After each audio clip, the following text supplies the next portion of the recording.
Okay, hello everyone. I'm Eleanor, Deputy Editor at Sifted, which is the FT-backed publication covering European tech and startups.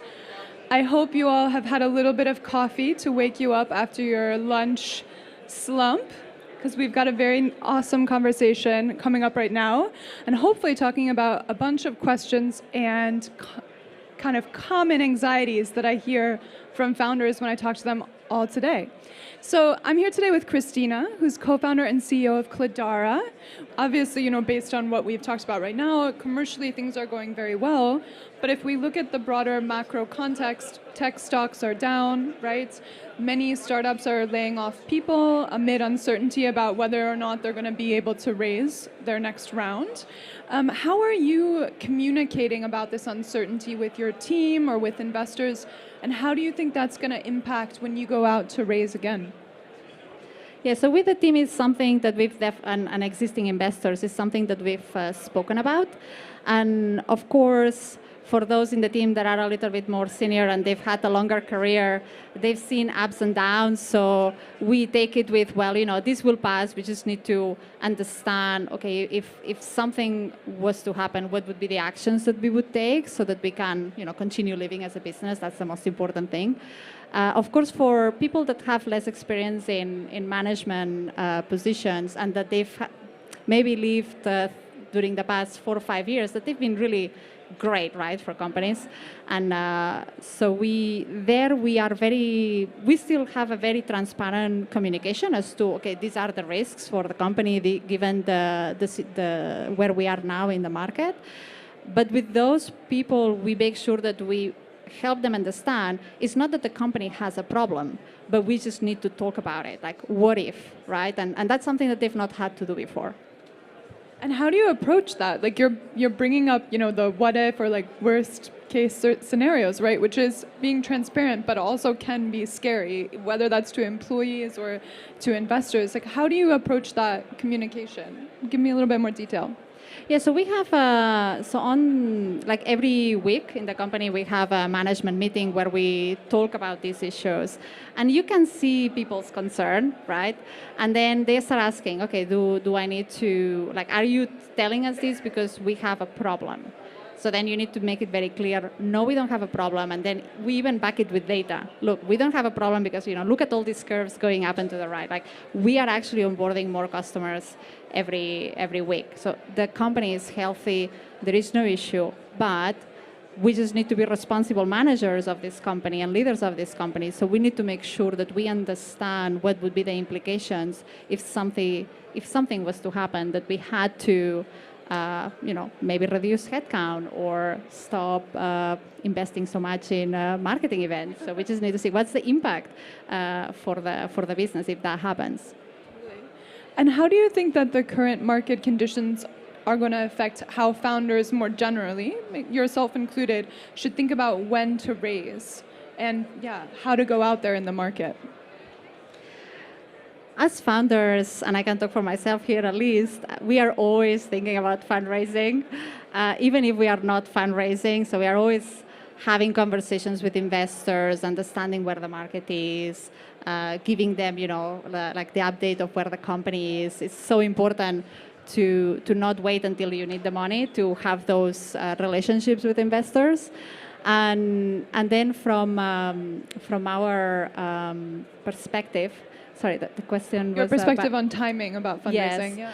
So I think now what's changed maybe is that you need extra time because especially when the markets are a little bit more volatile, you want to make sure that you raise enough to get to your next or to hit your next milestones that will enable you to raise your next round, which in tougher market conditions, maybe it will take longer. So rather than 12 to 18 months, we need to be thinking 18 to 24 months or even longer if you can, right? So how much can I extend my runway to make sure that we can hit those milestones? Because in the end, the main reason why startups die is because they cannot raise the next round, right? So that's what you need to optimize for. I think it's funny that you said you're like always thinking about fundraising, always in fundraising mode. And I've heard many times from that this can be so distracting. Like, you have to run this business, right? You have many people, dozens of people to look after, business to run, but you also have to do fundraising. How have you balanced that as a founder? So when I say we are always raising, so what it means is we have those conversations and we make sure that we share the information with the investors, and sometimes it happens, right? They say, okay, what if we were to do a round now? And they ask us the question. It's like, well, we are not ready, right? Like, we want to prepare the data room. We need the pitch deck. They will want all that information, right? So you will have to get out of your way to prepare that. So usually what we do is we say, look, we are not raising right now, so let's wait until February next year. We will start around then. And we then engage in maybe a more regular cadence of conversations with those funds that really want to, or that they show that initiative to want to, potentially even preempt a round, so that they are the first ones that we email by the time that we are ready. But yeah, to your point, it's so distracting. Once you get into fundraising mode, it's like, okay, you will have all those meetings. You've prepared your beautiful data room, but there is always other data that they want to see, questions that come up. They want to meet with your team. They want to talk to your customers. So you need to make sure that the company can absorb that, and we make sure that if we have certain projects, okay, we finish that project, and only then we want to start, because only then is when the company has the resources available to make this a fast and smooth process. And so you've raised several times now, right, from different investors.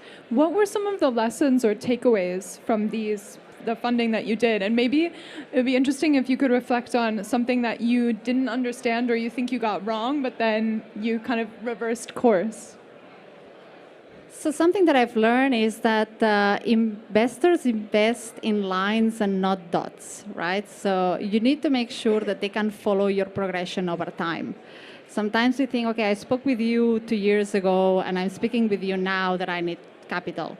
But in the end, it's more than that. Like, it's that ongoing relationship, and that is very important, because ultimately the numbers are important, but they also want to know, can I work with this person? How does this person can attract talent? How can this person can attract other investors?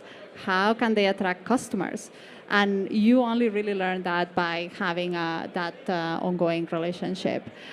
Then what else as key things? I would say is this, whatever you think you need in terms of capital, try to always raise a little bit more of that, because for sure it will take longer to get to where you want to get, and you want to make sure that you are not stressed by not having enough capital to achieve your objectives, and always start earlier than what you think you need. So we always start with plenty of time. We've been very, somehow, the timing for us has always been curious. We started raising our seed round just as the world was closing down in 2020. And so we were like, oh my God, what's happening now? So we put a pause to the whole process very quickly. It's like, okay, let's wait here, right? We were having conversations, but nobody was willing to pull the trigger. Definitely not for the first 3 weeks when we were talking to investors. And we said, okay, let's stop. Let's think about it. And we could do that because we had plenty of runway still when we had started. And then we learned, okay, how is it to raise a round over Zoom? Like, what is changing? Like, how do we need to interact with investors, which is different to when you are interacting in real life? And then from there, we learned those lessons, and we decided to restart, and then it went very smoothly. And actually now it happened something similar. So as a company, we wanted to start raising in February. Originally, and then the world started collapsing. There was a VC Twitter meltdown, and we decided to also pause, because it's like, well, we don't know what's going to happen. Maybe we'll spend a lot of time and nobody will move.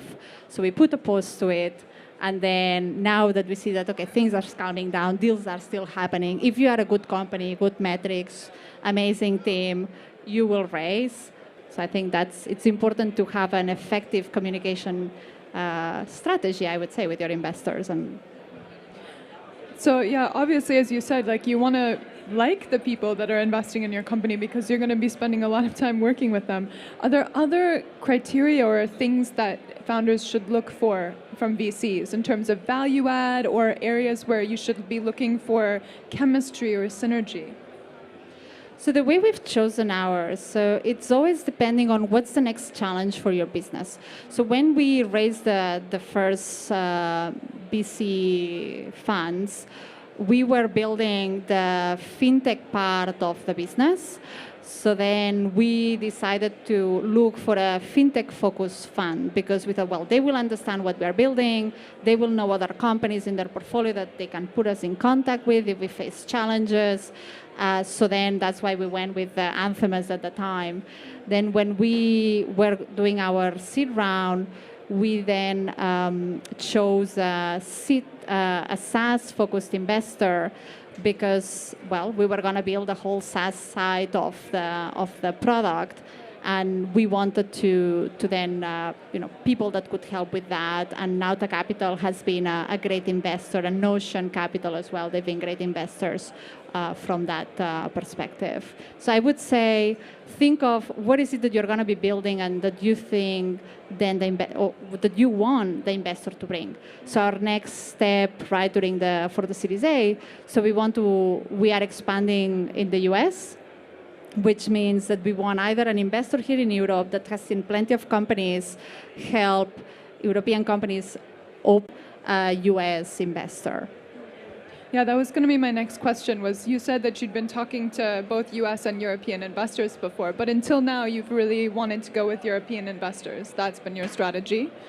Well, we were so we are operating in UK and Europe, so therefore they have a lot of connections here, they know a lot of people here, they know the ecosystem here, and then obviously now as we are opening up we launched in the US in February this year, and we'll start having people on the ground towards the end of the year.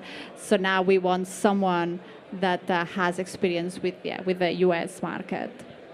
Makes a lot of sense. So we talked a little bit about how once SaaStr is done, you're going to be going into, really going forward, raising the Series A.